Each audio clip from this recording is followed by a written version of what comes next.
Գիտեք, թե ով է ցանկացած գյուղի ամենասարսափելի մարդը։ Ոչ թե ահարկու նախագահը, ոչ էլ մռայլ տեղամասային ոստիկանը, այլ նա, ում վրա վաղուց ձեռք են քաշել։ Նա, ով վերածվել է բնապատկերի մի մասնիկի, ինչպես հին ջրհորը կամ ծուռ ցանկապատը։ Նա կա, բայց կարծես չլինի էլ։ Կրասնի Լոկ գյուղուն այդպիսի մարդ էր Իվան Ստեպանովը, կամ պարզապես Ստեպանիչը, տեղի հարբեցողը, կորած ալկոհոլիկը, անտեսանելի մարդը։ Մինչև մի սարսափելի առավոտ, երբ գյուղի միլիցիայի բաժանմունքի դուռը ճռռալով բացվեց, շեմին կանգնած էր նա, Ստեպանիչը, պատառոտված կեղտոտ շինելով, բայց նրա մեջ ինչ-որ բան այն չէր։ Նա կանգնած էր ուղիղ, մինչդեռ սովորաբար հազիվ էր ոտքի վրա մնում։ Սովորաբար դողացող ձեռքերը հաստատուն էին, իսկ պղտոր միշտ բացակայող հայացքը դարձել էր պարզ ու սառցե։ Երիտասարդ տեղամասային տեսուչը լեյտենանտ Սիզովը կտրվեց թղթերից։ Նա ուզում էր սովորության համաձայն գոռալ, որ Ստեպանիչը կորչի, բայց բառերը մնացին կոկորդում։ Ստեպանիչը լուռ մոտեցավ սեղանին։ Նա մաշված մակերեսին դրեց սպայական մեծ դանակ։ Շեղբը մքացել էր թարմ արյունից։ Հետո նա նայեց ուղիղ Սիզովի աչքերին և մի ձայնով, որում չկար ոչ հարբած զառանցանք, ոչ զղջում, արտասանեց մեկ նախադեսություն, մեկ սարսափելի, պարզ նախադասություն. «Ես սպանեցի նրանց բոլորին»։ Սիզովը քարացավ։ Կաբինետի առավոտյան լռության մեջ այդ բառերը հնչեցին կրակոցի պես։ Նա գիտեր, թե ում մասին է խոսում Ստեպանիչը։ Խրիպի բանդայի մասին, փախուստի դիմաց 7 քրեական հանցագործների, որոնք արդեն մեկ ամիս վախի մեջ էին պահում ողջ գյուղը, և որոնցից վախենում էր անգամ ինքը Սիզովը։ Նա չհավատաց։ Դա չէր կարող լինել, դա հարբեցողի զառանցանք էր, սպիտակ տենդ, բայց դանակի վրայի արյունը իսկական էր։ 15 րոպե անց նրանք տեղում էին։ Լքված տուր գյուղի ծայրամասում, բանդայի որջը։ Սիզովը հրեց դուռն ու հետ քաշվեց, հազիվ զսպելով փսխելու մղումը։ Ներսում բացված տեսարանը սարսափելի էր։ 7 դիակ, 7 խեղված մարմին։ Դա կռիվ չէր, դա աշխատանք էր։ Պրոֆեսիոնալ, արագ և անողոք աշխատանք։ Մեկի վիզն էր կոտրված, մյուսի սրտին դանակից ճշգրիտ հարված։ Պարագլու խրիփը ընկած էր պատուհանի մոտ, կտրված կոկորդով։ Դեպքի վայրի զննության արձանագրության մեջ Սիզովը հետո կգրի. վերքերի բնույթը մատնանշում է ձեռնամարտի հատուկ տեխնիկայի կիրառում։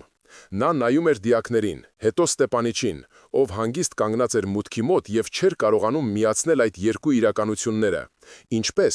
Ինչպես կարող էր ամենահատակն իջած այս մարդը նման բան անել։ Դա հասկանալու համար մենք ստիպված կլինենք վերադառնալ 3 տարի հետ։ Այն մայիսյան օրը 1945 թվականին, երբ սերժանտ Իվան Ստեպանովը վերադարձավ պատերազմից։ Վերադարձավ ոչ պարզապես որպես զինվոր, այլ որպես հերոս։ 45-ի գարունը նրան դիմավորեց ծաղկած յասամանի բույրով։ Ամբողջ գյուղը դուրս էր թափվել փողոց։ Նախագահը, տոնական գլխաշորերով կանայք, բոլորը ոտքի էին կանգնել։ Նրանք օրորում էին նրան ձեռքերի վրա, գոռում էին «Ուռա», իսկ նա կանգնած էր հարազատ հողի վրա և չէր ճանաչում այն։ 4 տարվա ցեխից, կրակից ու արյունից հետո խաղաղ կյանքը թվում էր ոչ իրական, կեղծ։ Նա չէր ժպտում, նա պարզ-պասապես նայում էր մարդկանց, նայում էր ինչպես օտարների։ Հարևանուհի Բաբա Մանյան հետո պատմում էր. աչքերը մեռելի աչքերի պես էին, դատարկ, ասես ոչ թե ինքն էր վերադարձել, այլ միայն նրա ստվերը։ Իսկ այդ ստվերի կրծքին փայլում էին պարգևները,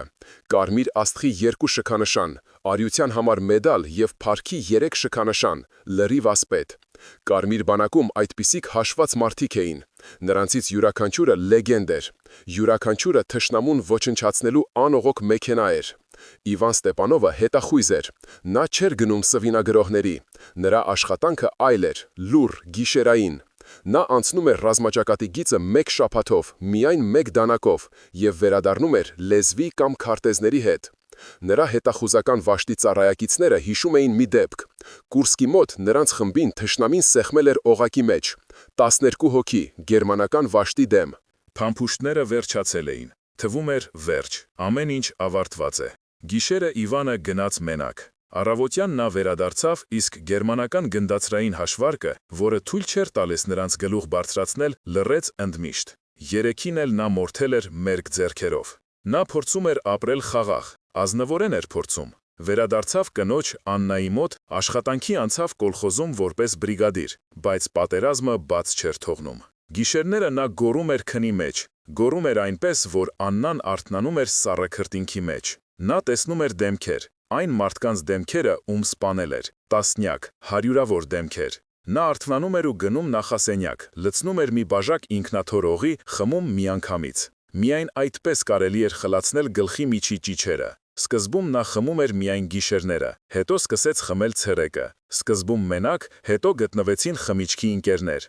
Աննան լալիս էր, աղաչում, խնդրում։ Նա նայում էր կնոջը դատարկ աչքերով ու լռում։ Նա ինքն էլ չէր ուզում խմել, բայց չխմել արդեն չէր կարող։ Ալկոհոլը դարձել էր հիշողության դեմ միակ դեղամիջոցը, դեղամիջոց, որը սպանում էր նրան դանդաղ, բայց հաստատուն։ 1 տարի անց նրան հանեցին բրիգադիրի պաշտոնից, ևս 1 տարի անց վռնդեցին կոլխոզից։ Աննան չդիմանալով հավաքեց իրերը և գնաց քաղաք քրոջ մոտ։ Նա չպահեց կնոջը։ Ինչ կարող էր նրան տալ։ Պատերազմի հերոսը վերածվում էր գյուղական հարբեցողի։ Շքանշանները նա խմեց առաջիններից մեկը, ջրի գնով, տվեց 2 շիշ պղտոր ինքնաթորի դիմաց։ 48 թվականին սերժանտ Իվան Ստեպանովից ոչինչ չէր մնացել։ Կար միայն Ստեպանիչը, ուռած դեմք, դողացող ձեռքեր, պատառոտված շինել, որը նա չէր հանում ոչ ձմռանը, ոչ ամռանը։ Նա ապրում էր ողորմությունով։ Ով մի կտոր հաց կտա, ով մի բաժակ կլցնի։ Երեխաները քարեր էին նետում նրա վրա ու գոռում.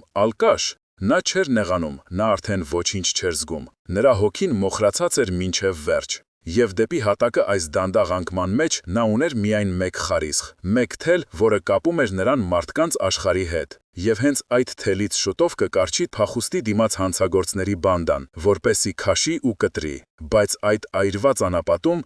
դեպի հատակը այդ դանդաղ անկման մեջ կար մեկ խարիսխ, մեկ բարակ թել, որը դեռ կապում էր նրան մարդկանց աշխարհի հետ։ Նրա անունը Լենա էր։ 18-ամյա որբ, նրա զոհված ծառայակից Կոլկա Սնեգիրյովի դուստրը։ Նրանք միասին էին այրվում տանկի մեջ Պրոխորովկայի մոտ։ Կոլկա այն ժամանակ դուրս հրեց Իվանին այրվող մեքենայից, իսկ ինքը ողջ այրվեց։ Վերջին բանը, որ նա հասցրեց գոռալ. «Վանյա, աղջկաս, Լենկային մենակ չթողնես»։ Եվ Իվանը չթողեց։ Ինչպես կարող էր։ Համագյուղացիները հետո հիշում էին այդ տարօրինակ, լուռ ընկերությունը։ Ստեպանիչը երբեք չէր խոսում Լենայի հետ։ Նա վախենում էր մոտենալ նրան հարբած, իսկ սթափ գրեթե չէր լինում, բայց նա միշտ ինչ-որտեղ մոտակայքում էր, ինչպես ստվեր։ Նա լուրջ ջարդում էր նրա ձմեռվա փայտը, նորոգում նրա հին տնակի ծակված տանիքը, ամռանը անտառից բերում էր մի զամբյուղ հատապտուղ կամ սունկ, թողնում շեմին ու անմիջապես հեռանում, որպեսզի աղջիկը չհասցնի շնորհակալություն հայտնել։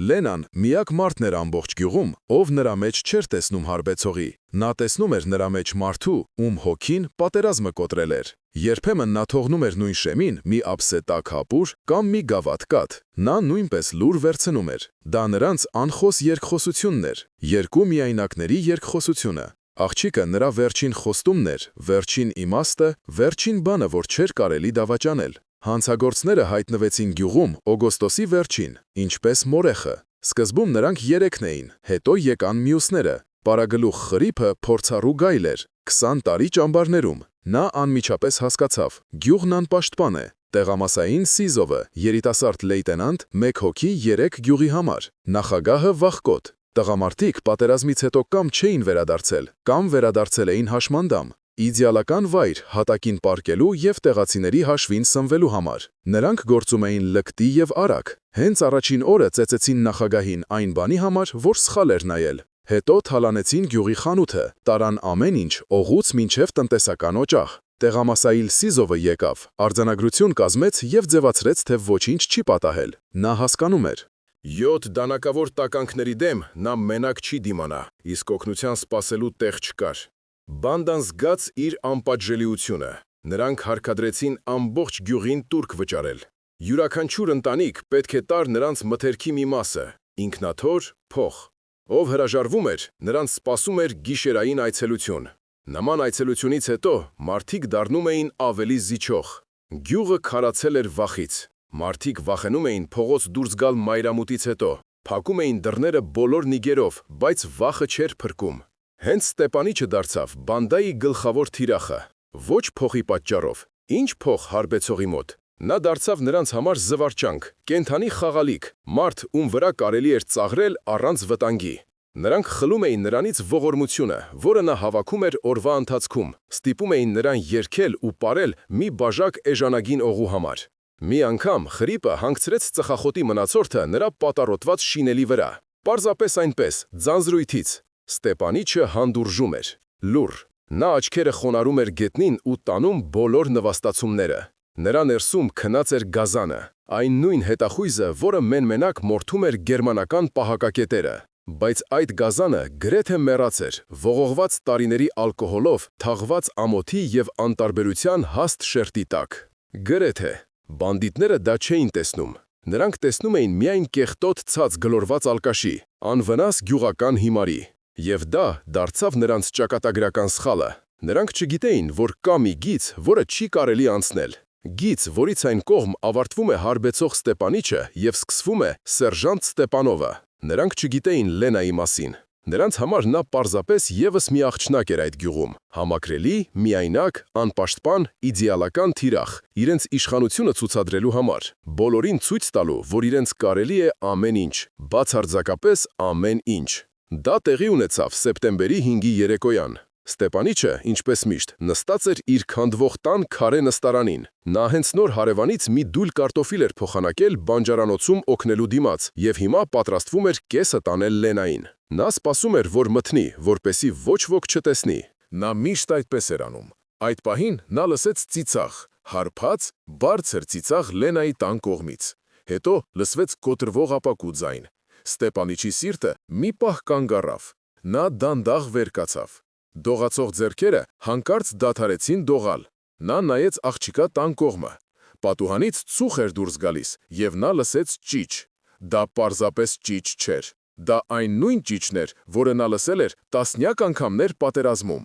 Մարդու ճիչ, ով կանգնած է կյանքի ու մահվան եզրին։ Եվ այդ պահին նրա գլխում ինչ-որ բան չրթաց։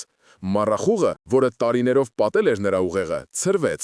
Հայացքը պարզվեց։ Նա նայեց իր ձեռքերին։ Դրանք զինվորի ձեռքեր էին, ձեռքեր, որոնք գիտեին սպանել։ Հարևանները հետո պատմում էին, թե ինչպես էր Ստեպանիչը քայլում փողոցով, բայց դա Ստեպանիչը չէր, դա ուրիշ մարդ էր։ Քայլվածքը դարձել էր հաստատուն, զսպանակավոր։ Կորացած ուսերը ուղղվել էին։ Նա քայլում էր առանց երերալու, առանց գլուխը կախելու։ Նա գնում էր ինչպես մարտական առաջադրանքի։ Նրա ձեռքում ոչինչ չկար, ոչ դանակ, ոչ կացին, միայն մերկ ձեռքեր, բայց դա բավական էր։ Լենայի տանն այդ երեկո 3 հոգի էին։ Ինքը, խրիպը և նրա 2 մերձավոր ձեռնասունները՝ ցուլ մականունով հսկա դետինանա և ֆիտիլ մականունով ճարպիկ առնետի նմանվող տիպը։ Նրանք չէին պատրաստվում նրան սպանել։ Նրանք ուզում էին կատակել, վախեցնել, նվաստացնել, ցույց տալ, թե ով է գյուղում տերը։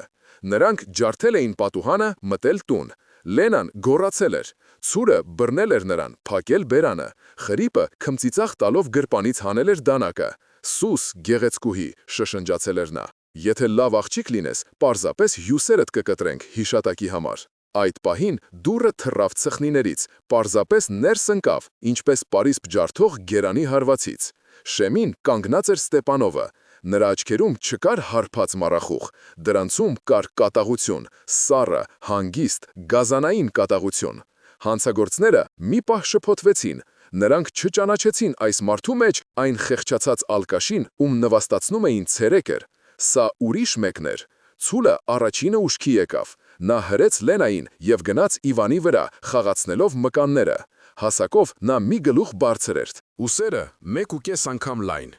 «Էդ ինչ է, հերոսացել ես։ Մահ ես փնտրում», մռնչաց նա։ Պատասխանի փոխարեն Իվանը կատարեց կարճ, գրեթե աննկատ շարժում, քայլ առաջ։ Ափի հիմքով հարված ծնոտի տակ։ Պարանոցի ողերի կոտրվելու ձայնը լսելի էր տիրող լռության մեջ։ Ցուլը առանց ձայն հանելու մեռած ընկավ հատակին։ Խրիպն ու ֆիտիլը քարացան։ Նրանք մահեր տեսել էին, իրենք էլ սպանել էին, բայց այսպես մեկ հարվածով, առանց թափ առնելու, առանց ճիչի, նրանք երբեք չէին տեսել։ Դա պրոֆեսիոնալի աշխատանք էր։ Ֆիտիլը արդարացնելով իր մականունը, առաջինը բռնկվեց։ Նա ճղճղոցով նետվեց դեպի ջարդված պատուհանը, բայց չհասցրեց վազել։ Իվանը կտրեց նրա ճանապարհը 2 քայլով, բռնեց օձիքից, շրջեց։ Ծնկի հարված արևային հյուսակին։ Ֆիտիլը ծալվեց մեջտեղից, շնչահեղձ լինելով։ Արմունքի երկրորդ հարվածը ծոծրակին, նրան ուղարկեց անգիտակից վիճակին։ Խրիպը մնաց մենակ։ Նա դանդաղ նահանջում էր դեպի պատը, դանակը պահելով իր առջև։ Նրա աչքերում, որոնք դեռ 1 րոպե առաջ լկտի էին ու դաժան, հիմա կենթանական սարսափ էր ալեկոծվում։ Նա հասկացավ, թե ում հետ է կապվել։ Սա հարբեցող չէր, սա գայլ էր։ Դու ո՞վ ես այդպիսին, խրխրաց նա։ Իվանը չպատասխանեց։ Նա դանդաղ գնաց նրա վրա։ Նրա ձեռքերում զենք չկար, նրան դա պետք չէր։ Նրա ձեռքերն ինքնին զենք էին։ Խրիպը, հասկանալով, որ ձեռնամարտում չի դիմանա, դանակով հուսահատ հարձակում գործեց։ Իվանը խուսափեց։ Շարժումը հղկված էր, հասցված ավտոմատիզմի տարիների մարզումների և իրական մարտերի ընթացքում։ Նա բռնեց խրիպի ձեռքը, ոլորեց այն։ Դանակը զնգոցով ընկավ հատակին։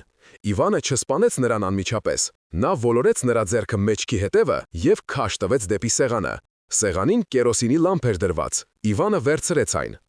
Ասա, որտեղ են մյուսները։ Նրա ձայնը ցածր էր, բայց դրանից ավելի սարսափելի։ Խրիպը լռում էր։ Այդ ժամանակ Իվանը հանգիստ շախ տվեց կերոսինը նրա տաբատի վրա, գրպանից հանեց լուցկին։ Ես կհարցնեմ ևս մեկ անգամ, որտեղ են մյուսները։ Սարսափը խրիպի աչքերում փոխարինվեց խուճապով։ Նա գոռաց, ոռնաց, որ մյուս 4-ը իրենց որջում են ծայրամասի լքված տանը, որ նրանք խմում են և սպասում իրենց վերադարձին։ Իվանը գլխով արեց. «Շնորհակալություն»։ Նա չայրեց նրան, պարզապես հարվածեց նրա գլխով պատին։ Խրիպը թուլացավ։ Իվանը շրջվեց դեպի Լենան։ Աղջիկը նստած էր անկյունում, սեղանի տակ կծկված և նայում էր նրան սարսափից մեծացած աչքերով։ Նա նույնպես չէր ճանաչում այս անողոք մարդասպանի մեջ այն հանգիստ խեղճացած Ստեփանիչին։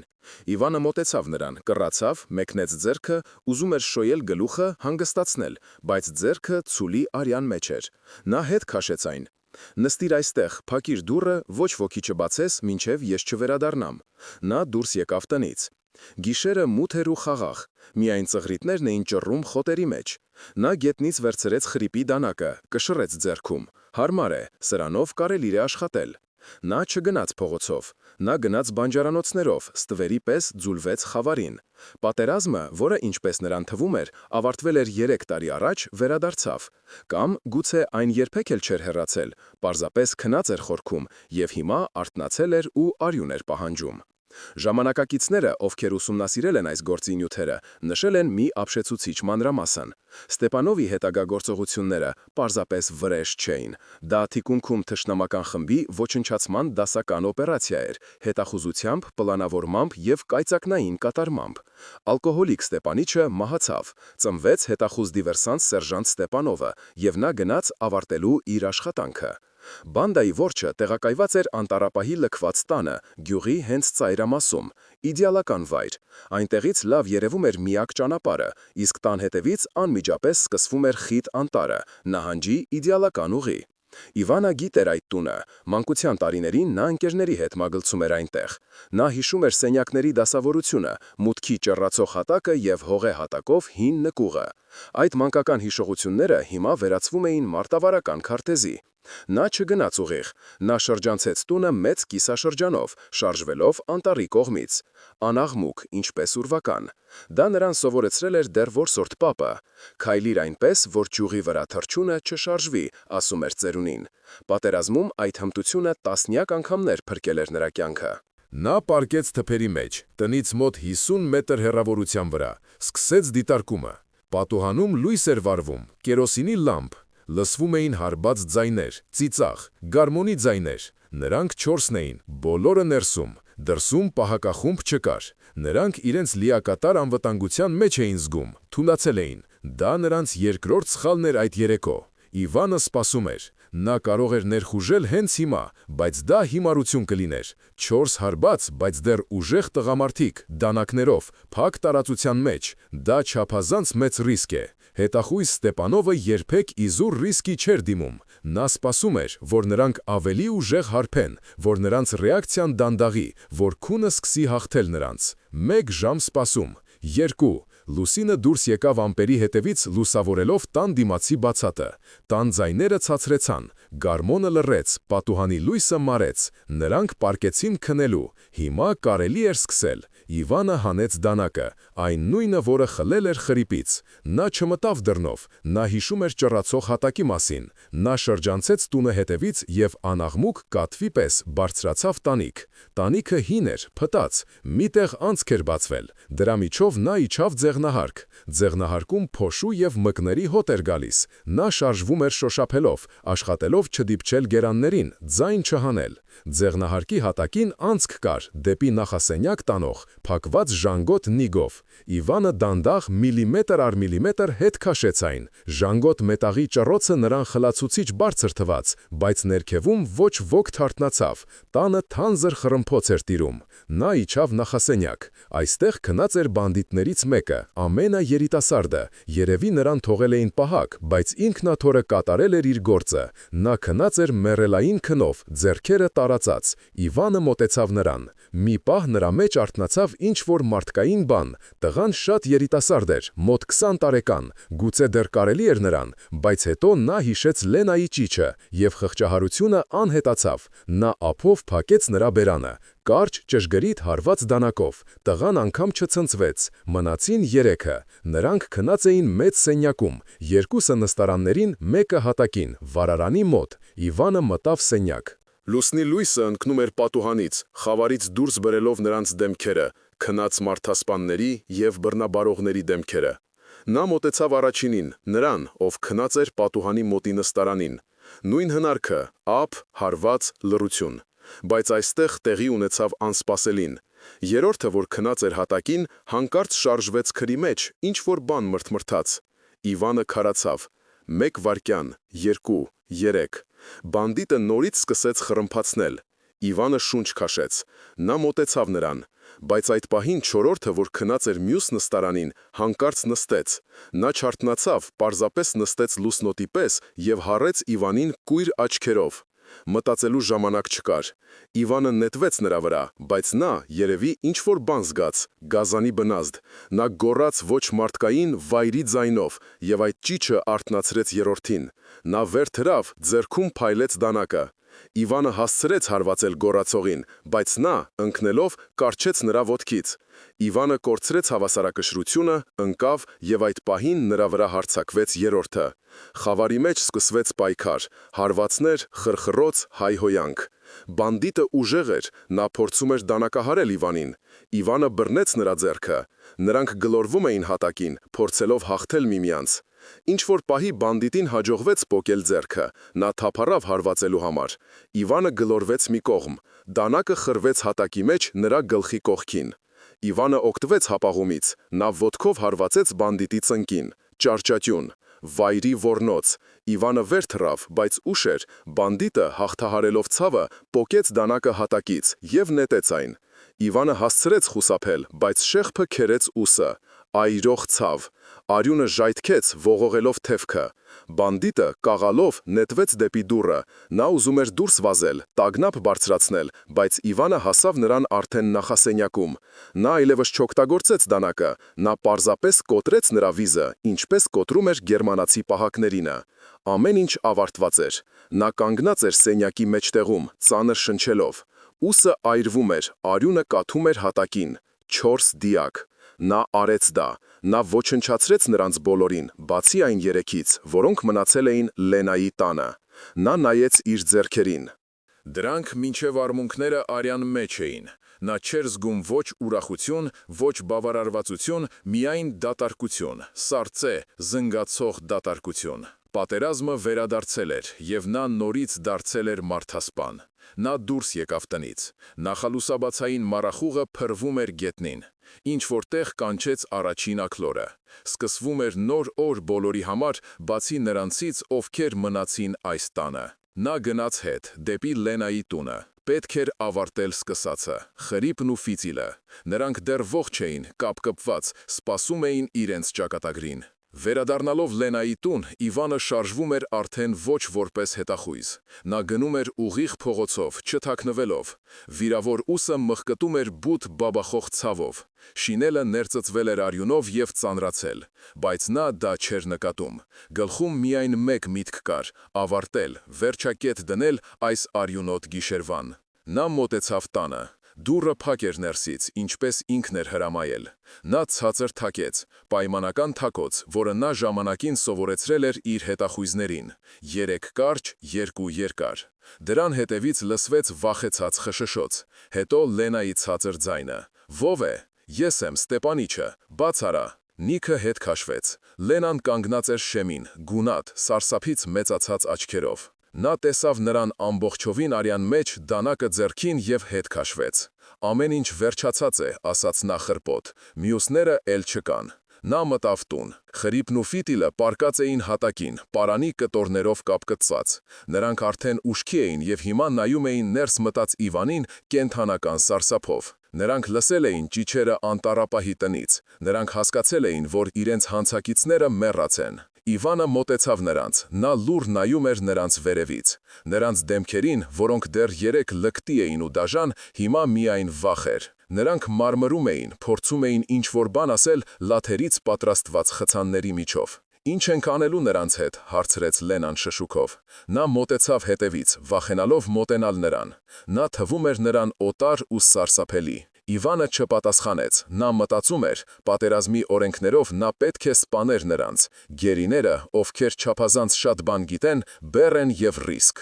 Բայց պատերազմը ավարտվել էր, համենայն դեպս մնացած բոլորի համար։ Նա կարող էր հանձնել նրանց միլիցիային, բայց ինչ կլիներ այդ դեպքում։ Հարցաքննություններ, քննություն, դատ։ Նա ստիպված կլիներ պատասխանել հարցերին, ինչպես հայտնվեց Լենայի տանը, ինչու սպանեց Ցուլին, ինչու գնաց անտառապահի տուն, և գլխավոր հարցը՝ ո՞վ է նա, այս Ստեպանիչը, հերոս, թե մարդասպան։ Նա գիտեր, որ համակարգը չի խորանա դրդապատճառների մեջ, այն կտեսնի միայն փաստերը, 7 դիակ, և դատավճիռը կլինի 1-ը։ «Օգնիր ինձ», ասաց նա Լենային չշրջվելով։ Նա բռնեց խրիպին օձիքից և քաշ տվեց դեպի փողոց։ Նա դիմադրում էր, մարմրում, բայց ուժերը անհավասար էին։ Լենան, հաղթահարելով վախը, բռնեց Ֆիտիլի ոտքերից։ Նա ավելի թեթև էր։ Միասին նրանք դուրս քաշեցին նրանց բակ։ Ոչ հեռու հին լքված ջրհոր կար։ Ջուր այնտեղ վաղուց չկար, միայն աղբ հատակին։ Իվանը քաշ տվեց խրիպին դեպի ջրհորի բերանը,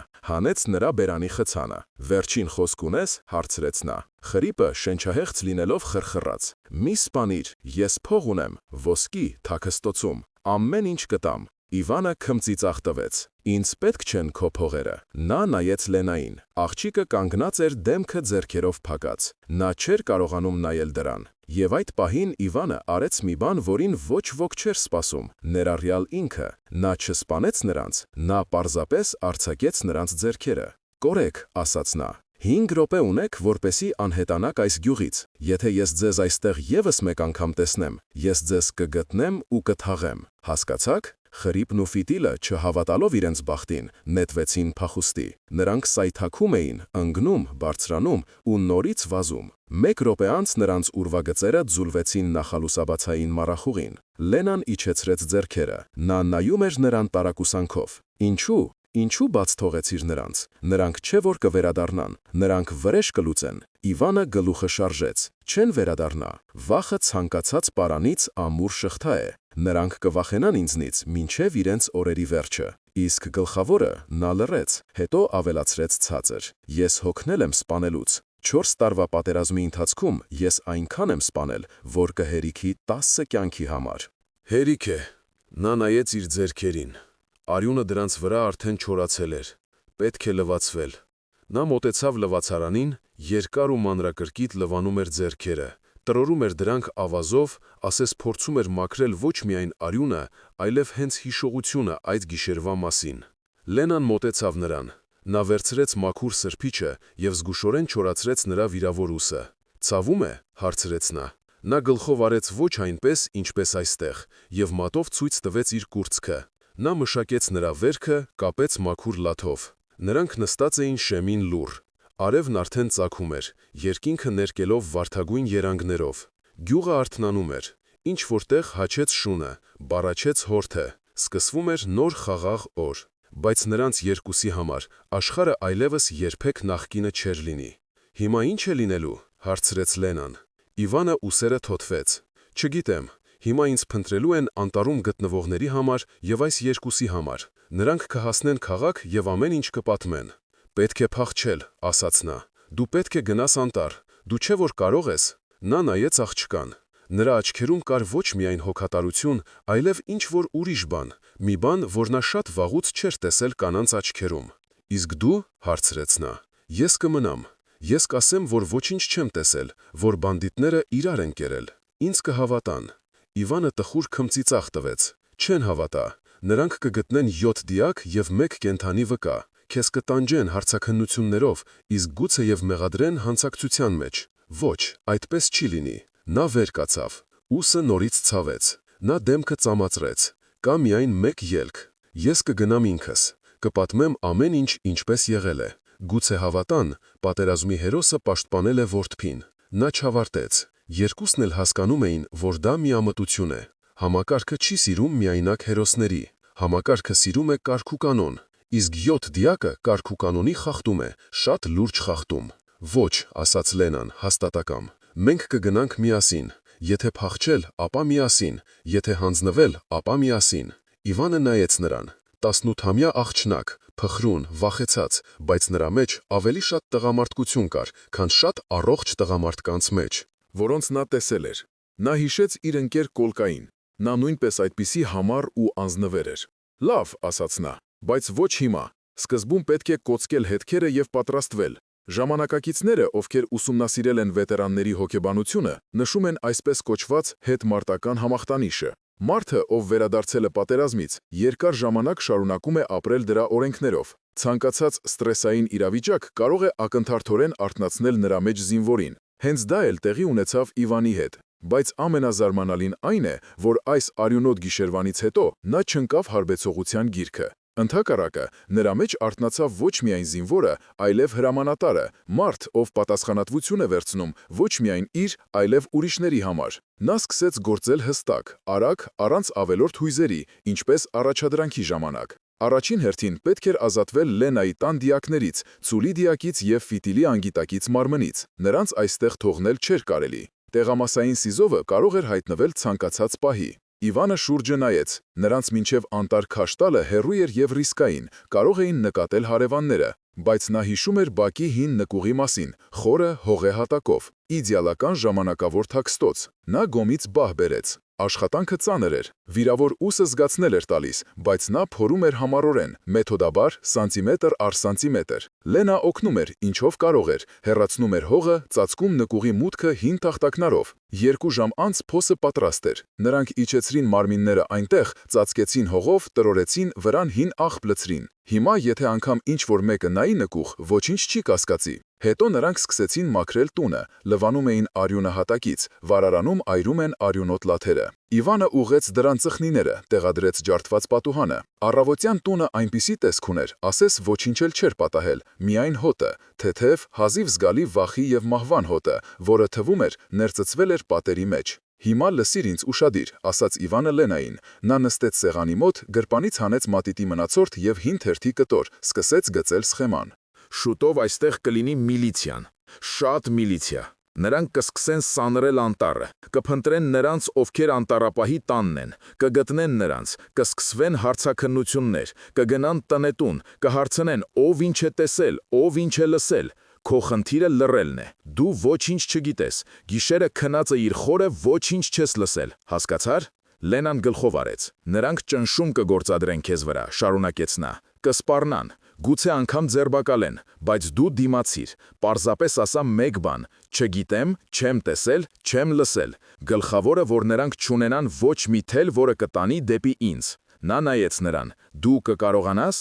Աղջիկը նորից գլխով արեց։ Նրա դեմքին վճռականություն կար։ Այս գիշերը փոխել էր նաև նրան։ Վախեցած աղջիկանից նա վերածվում էր մարտիկի։ Լավ, ասաց նա, իսկ հիմա ես կգնամ ոչ թե անտառ, անտառում ինձ կփնտրեն առաջին հերթին, ես կգնամ մյուս կողմը, դեպի ճահիճները, այնտեղ կան հին տորֆի հանքավայրեր, լքված, բոլոր կողմերից ինչպես մրջնանոց, այնտեղ կարելի է թաքնվել 1 ամիս, ոչ ոք չի գտնի։ Նա վեր կացավ։ Մթերք ունես։ Լենան գլխով արեց, ցույց տվեց մարանը, կարտոֆիլ, ալյուր, ճարպ, կհերիքի առաջին ժամանակների համար։ Հիանալի է, հավաքիր ինձ համար մի քիչ, չորահաց, ճարպ, աղ, լուցկի և տաք հագուստ, իմ շինելը էլ պետքական չէ։ Մինչ Լենան հավաքում էր նրա ուսապարկը, նա գոմում գտավ հոր հին կացինը, զննեց շեղբը, սրեց քարի վրա, վերցրեց պարանի կծիկը, ստուգեց խրիպի դանակը, թաքցրեց երկարաճիտ կոշիկի մեջ։ Հիմա նա պատրաստ էր։ Նա նորից վերածվեց նրան, ով էր պատերազմում,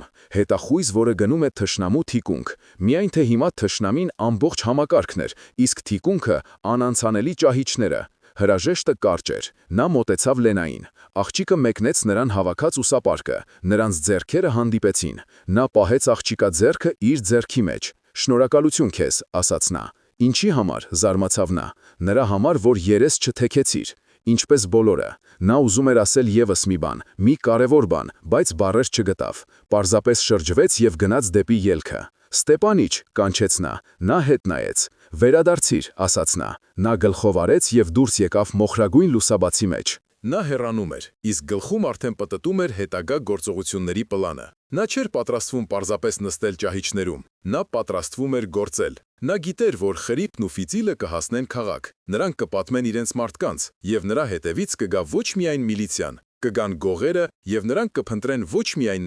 նրանք կփնտրեն Լենային։ Նա նրանց խայտառակության միակ վկան էր, իսկ այդպիսի վկաները երկար չեն ապրում։ Նա պետք է առաջ անցներ նրանցից, բայց ինչպես։ Նույն օրը Կրասնի Հոգ գյուղը վերածվեց խառնված փեթակի։ Կեսօրին ժամանեց տեղամասային Սիզովը, և ոչ մենակ, այլ շրջկենտրոնից եկած երկու օպերատիվ աշխատողների և հետախույզ շան հետ։ Անտառապահի տանը տեղի ունեցած սպանդի մասին լուրերը արդեն տարածվել էին գյուղով մեկ։ Առավոտյան սունկ հավաքողներից մեկը հանդիպել էր սարսափելի գտածոյին և վազել գյուղխորհուրդ։ Սիզովը սկսեց Լենայի հարցաքննությունից։ Նա ընդգծված քաղաքավարի էր աղջկա հետ, խոսում էր ցածր, հանգստացնում, բայց այդ քաղաքավարության հետևում զգացվում էր քննիչի պողպատե ճանկը։ Լենան դիմանում էր, խաղում էր իր դերը, ինչպես սովորեցրել էր Իվանը։ Այո, երեկ երեկոյան նրա տուն էին ներխուժել բանդիտները։ Նա վախեցել էր, գոռացել, բայց այդ պահին հայտնվել էր Ստեպանիչը։ Նա քշել էր նրանց։ Թե ուր կորան նրանք, աղջիկը չգիտի։ Ստեպանիչը նույնպես հեռացավ։ Թե ուր, նա նույնպես չգիտի։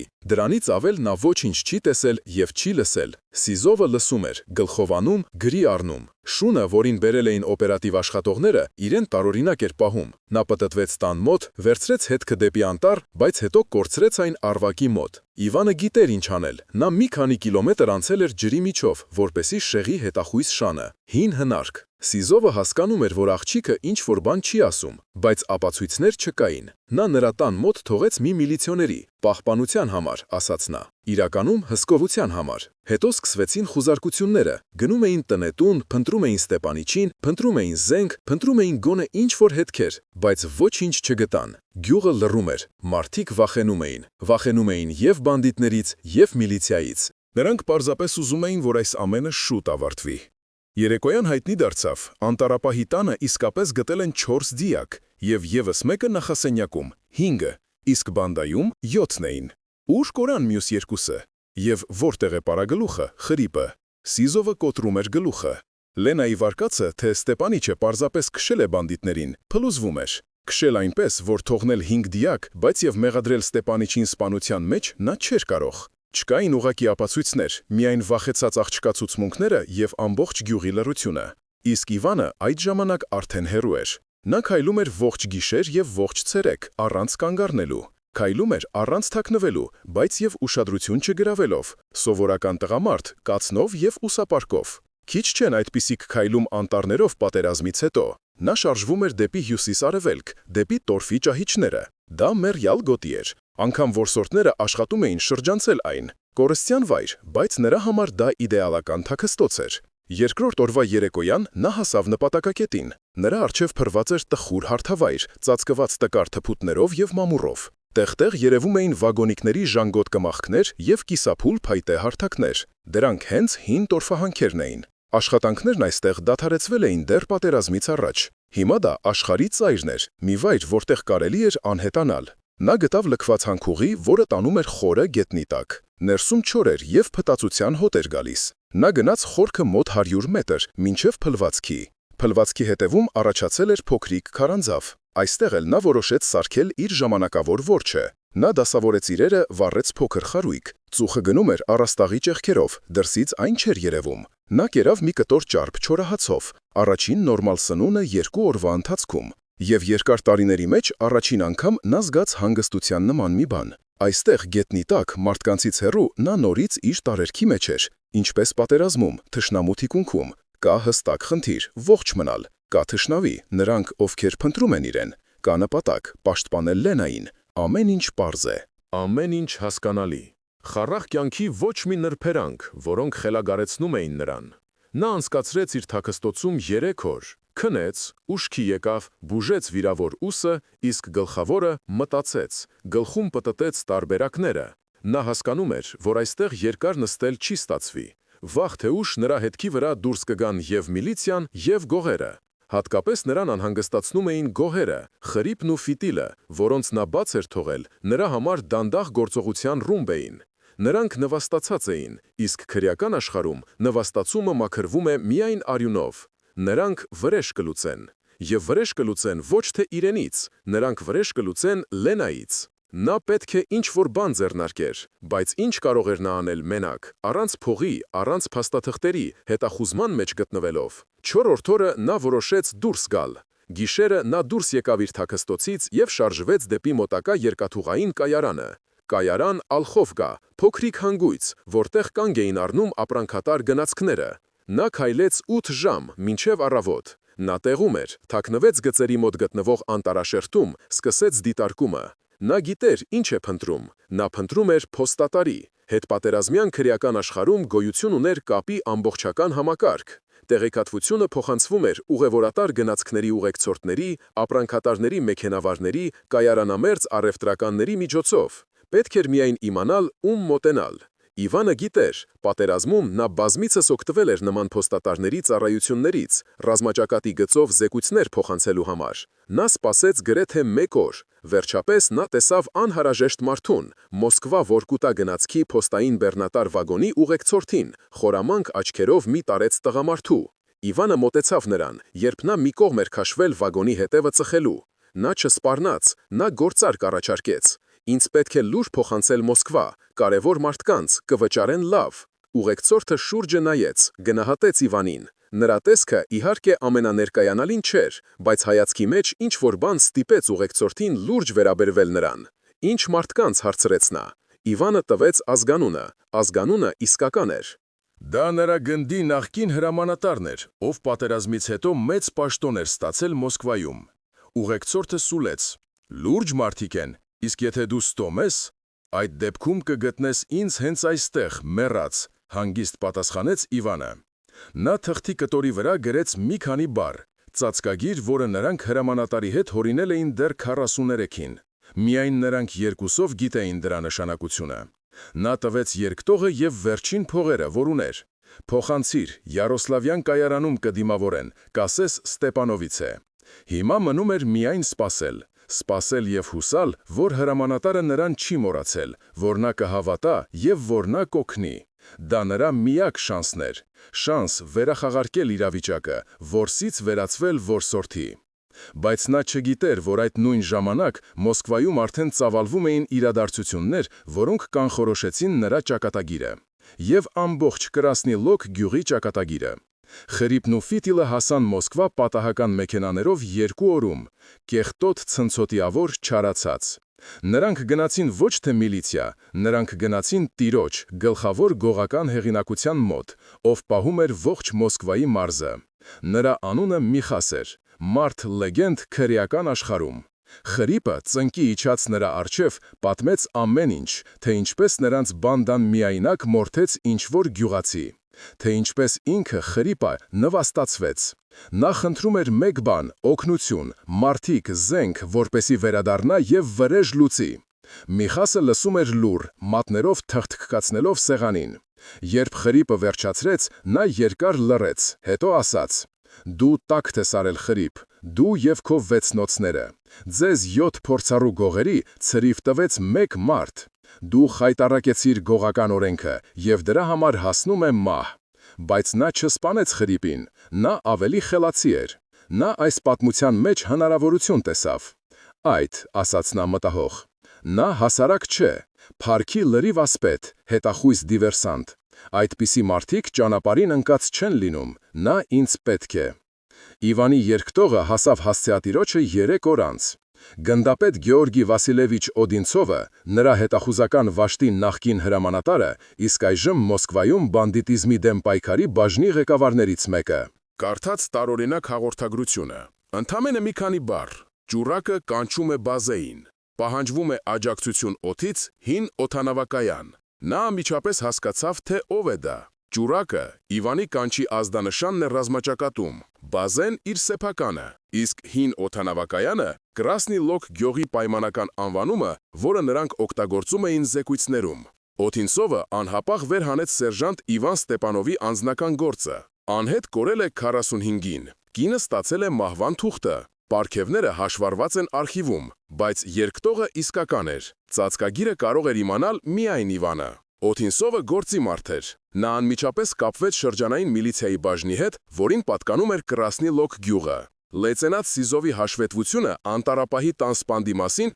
դրվեց նրա սեղանին 1 ժամ անց։ Պատկերը պարզվում էր, բայց դառնում էր ավելի խճճված։ Նրա լավագույն հետախույզը, ում նա համարում էր զոհված, ողջ է, բայց նա զանգվածային սպանության գլխավոր կասկածյալն է։ Օդինցովը գիտեր Իվանին։ Նա գիտեր, թե ինչի է նա ընդունակ, բայց նա նաև գիտեր, որ Ստեպանովը երբեք չէր սպանի առանց պատճառի, հատկապես նման դաժանությամբ։ Նշանակում է, տեղի է ունեցել ինչ-որ արտարոց բան։ Գնդապետը կայացրեց որոշում, որը դեմ էր բոլոր հրահանգներին։ Նա պաշտոնական հետախուզում չհայտարարեց Իվանի նկատմամբ։ Դրա փոխարեն նա Կրասնի Լոկ ուղարկեց իր խմբին, ոչ թե միլիցիային, այլ ուրիշ մարդկանց, 4 նախկին ռազմաճակատային հետախույզների, ովքեր հիմա աշխատում էին իր ենթակայության տակ։ Խնդիրը ձևակերտված էր կարճ եւ հստակ՝ գտնել Ստեպանովին, գնահատել իրավիճակը, զեկուցել, եւ գլխավորը ոչ ոքի չվախեցնել, ոչ տեղացիներին, ոչ էլ առավել եւս բանդիտներին։ Այդ ընթացքում Մոսկվայի քրեական աշխարհում նույնպես ձեռքերը ծալած չէին նստել։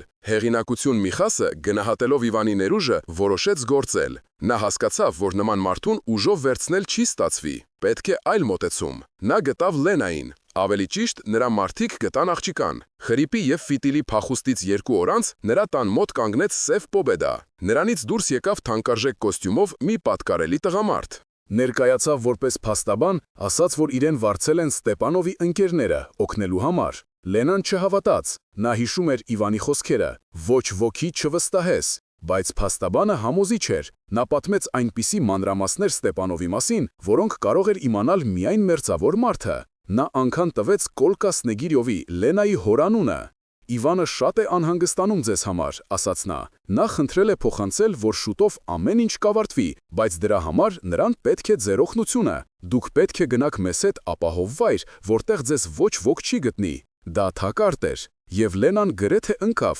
բայց վերջին պահին, երբ նա արդեն հավաքում էր իրերը, տեսավ դաջվածքը փաստաբանի ձեռքին։ Գողական աստղ։ Նա քարացավ։ Իվանը պատմել էր նրան դրանց մասին։ «Եթե տեսնես այդպիսին, ասում էր նա, փախիր»։ Նա պատրավակ գտավ, ասաց, որ պետք է մտնի հարևանուհու մոտ, հրաժեշտ տալու։ Դուրս եկավ հետևի դռնով եւ վազեց ոչ թե տուն, այլ տեղամասային տեսուչի մոտ։ Լեյտենանտ Սիզովը, տեսնելով վախեցած աղջկան, հասկացավ, տեղի է ունեցել ինչ-որ լուրջ բան։ Նա լսեց նրան եւ մազերը նրա գլխին բիզ-բիզ կանգնեցին։ Մոսկվայի գողական հեղինակությունը որսում է զանգվածային սպանության գլխավոր վկային։ Դա արդեն իր մակարդակը չէր։ Նա անհապաղ կապվեց շրջանային ղեկավարության հետ, նրանք մարզայինի։ Տեղեկատվությունը գնաց վերև։ Նույն օրը Կրասնի Լոկ ժամանացին Օդինցովի մարդիկ։ Նրանք գործում էին լուռ երկրաբանների անվան տակ։ Վրան խփեցին անտառում, սկսեցին ուսումնասիրել տեղանքը։ Իրականում հսկողության տակ վերցրին եւ Լենայի տունը եւ գյուղի մատույցները։ Նրանք սպասում էին, երբ կհայտնվեն Միխասի մարդիկ, եւ սպասում էին, երբ կհայտնվի ինքը, Իվանը։ Իվանը նույնպես սպասում էր։ Նա նստած էր իր ստորգետնյա թաքստոցում եւ սպասում էր պատասխանի հրամանատարից։ Նա չգիտեր, որ իր գյուղի շուրջ արդեն պտտվում է բարդ խաղ, որին մասնակցում են եւ միլիցիան, եւ գողերը, եւ հատուկ խումբը Մոսկվայից։ Նա այդ Սարդոստայինի կենտրոնում էր, բայց չէր տեսնում այն։ Նա պարզապես սպասում էր, եւ ամեն օր սպասումը դառնում էր ավելի անտանելի։ Ուտելիքը վերջանում էր, ուսի վերքը սկսեց թարախակալել։ Ջերմությունը բարձրացավ, նա սկսեց զառանցել։ Քնի մեջ նա նորից պատերազմում էր, նորից տեսնում էր սպանվածների դեմքերը եւ նրանց մեջ Լենայի դեմքը։ 5-րդ օրը նա հասկացավ, որ այլևս սպասել չի կարող։ Եթե հրամանատարը չի պատասխանել, նշանակում է նա կամ չի ստացել երկտողը, կամ չի հավատացել։ Պետք էր գործել ինքնուրույն։ Նա դուրս եկավ իր թաքստոցից, թուլացած, տենդով, բայց հաստատուն որոշմամբ։ Նա կգնա Մոսկվա ինքը, կգտնի Միխասին և կավարտի այս պատմությունը մեկընդմիշտ։ Նա չգիտեր, որ գնալ նրան պետք չի գա։ Միխասը ինքն էր գալիս նրա մոտ։ Իմանալով, որ Լենան փախել է, գողական հեղինակությունը կատաղեց։ Նա հասկացավ, որ աղջիկը բանալին է դեպի Ստեպանովը, և նա որոշեց վերցնել այդ բանալին ուժով։ Նա հավաքեց իր լավագույն մարտիկներին, 10 հոգի, զինված ոչ միայն դանակներով, այլև ատրճանակներով, և մեկնեց Կրասնի Լոգ։ Նա պատրաստվում էր գյուղում իսկական պատերազմ սարքել, սանրել յուրաքանչյուր տուն, վերցնել պատանդներ, այրել ամեն ինչ, բայց գտնել աղջիկան։ Նա չգիտեր, որ անտառում նրան արդեն սպասում է դարանը։ Գիշերը տորֆի ճահիճներում ցուրտ էր և անաստղ։ Իվանը պառկած էր իր ստորգետնյա թաքստոցում։ Նրա մարմինը այրվում էր տենդից։ Ուսի նեխող վերքը խլում էր վերջին ուժերը։ Նա հասկանում էր,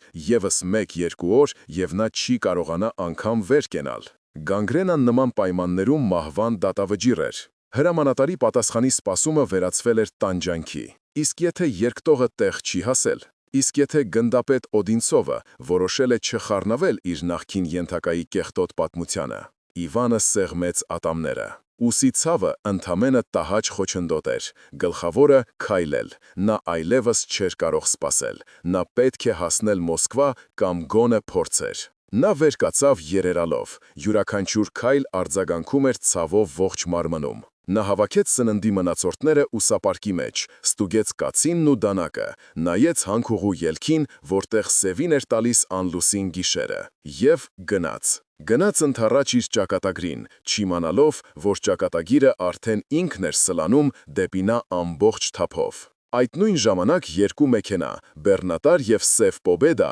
արդեն մոտենում էին Կրասնի Լոգ գյուղին։ Դրանցում նստած էին Միխասի մարդիկ։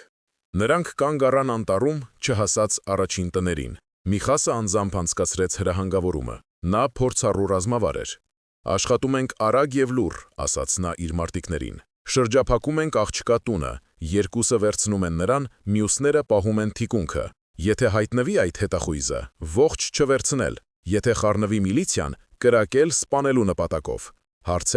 Հարցեր չկային։ Բանդիտները ձուլվեցին գիշերային անտառին։ Նրանք շարժվում էին պրոֆեսիոնալ, շղթայով, շրջանցելով գյուղը ծայրամասով։ Նրանք չգիտեին, որ իրենց յուրաքանչյուր քայլին արդեն հետևում են։ Օդինցովի խումբը, այն նույն երկրաբանները, դիրքավորվել էին դեռ ցերեկը։ Նրանք ընդամենը 4-ն էին, բայց լավագույններից լավագույնները։ Խմբի հրամանատարը, պաշտոնաթող մայոր Պյոտր Սեդիխը, տեսնում էր բանդիտների մոտենալը գիշերային հեռադիտակով։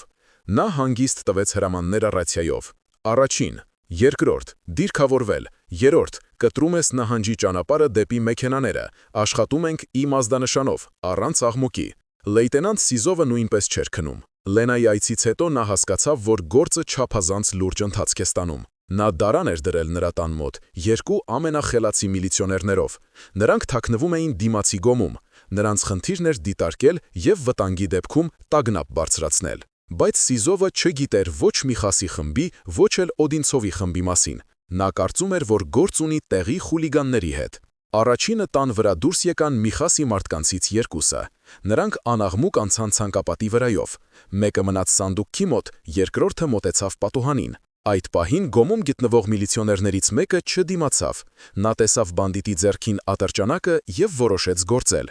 Նա դուրս թռավ գոմից գոռալով. «Կանգնել, միլիցիա է»։ Դա նրա վերջին սխալն էր։ Պատուհանի մոտի բանդիտը առանց նշան բռնելու կրակեց նրա ուղղությամբ։ Միլիցիոները ընկավ։ Կրակոցը ազդանշան դարձավ։ Սեդիխի խումբը սկսեց աշխատել։ Դա փոխհրաձգություն չէր, դա մաքրագործում էր։ 3 կարճ կրակահերթ խլացուցիչներով ինքնաձիգներից։ Բակում գտնվող 2 բանդիտները ընկան, չհասցնելով հասկանալ, թե որտեղից եկավ մահը։ Մյուսները, լսելով կրակոցները, նետվեցին օգնության և ընկան խաչաձև կրակի տակ։ Մարտը տևեց 1 րոպեից ոչ ավել։ Օդինցովի մարդիկ գործում էին ինչպես կարգաբերված մեխանիզմ։ Շարժում, կրակոց, դիրքի փոփոխություն։ Միխասը, հասկանալով, որ ընկել է դարան, փորձեց հեռանալ։ Նա նետվեց